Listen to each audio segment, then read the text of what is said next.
Dans le service public, ici à l'Ariège, on voit des classes supprimées, des postes non remplacés, des services qui disparaissent un à un. Et pendant ce temps-là, on nous parle de rigueur, de réforme, de maîtrise budgétaire. Mais à quel prix? À celui de la souffrance des agents, à celui de la dégradation des services, à celui de la dégradation du dialogue social, à celui de l'abandon de nos territoires ruraux. Et dans le secteur privé, ce n'est pas mieux. Les salariés sont pressurisés, les salaires ne suivent plus, les cadences explosent, les contrats précaires se généralisent.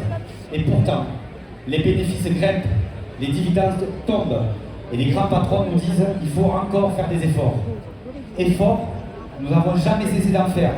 Ici à l'Ariège, des entreprises ferment, d'autres délocalisent après avoir touché des aides publiques, en laissant derrière elles des salariés sur le carreau. Et comme si cela ne suffisait pas, le gouvernement continue de s'attaquer aux plus fragiles. La nouvelle réforme de l'assurance chômage est une véritable gifle pour les privés d'emploi. Moins d'allocations, moins longtemps, et des conditions d'ouverture de droit toujours plus dures. On veut faire croire que les chômeurs sont responsables du chômage, mais ce ne sont pas les demandeurs d'emploi qui ferment les usines ou qui bloquent les embauches. C'est une attaque contre la dignité, contre la solidarité, contre le droit à l'accès à la sécurité sociale pour toutes et tous.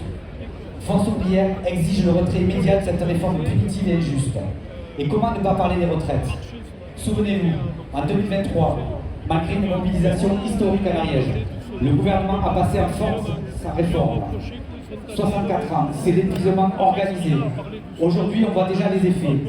Plus de départs à l'inaptitude, des carrières incomplètes, des pensions toujours trop basses, surtout pour les femmes et les carrières hachées.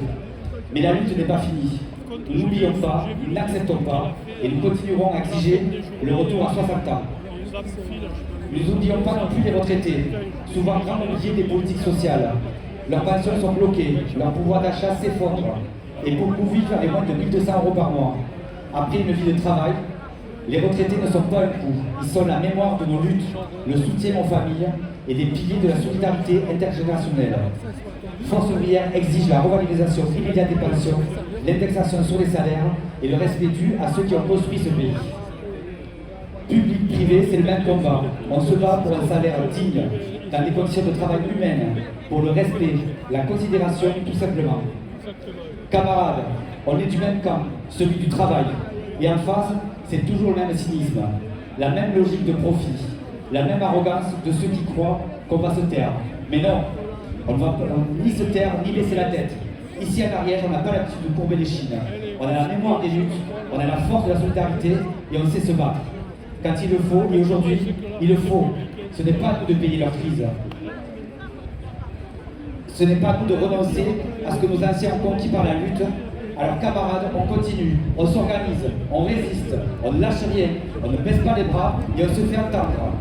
Vive Force ouvrière!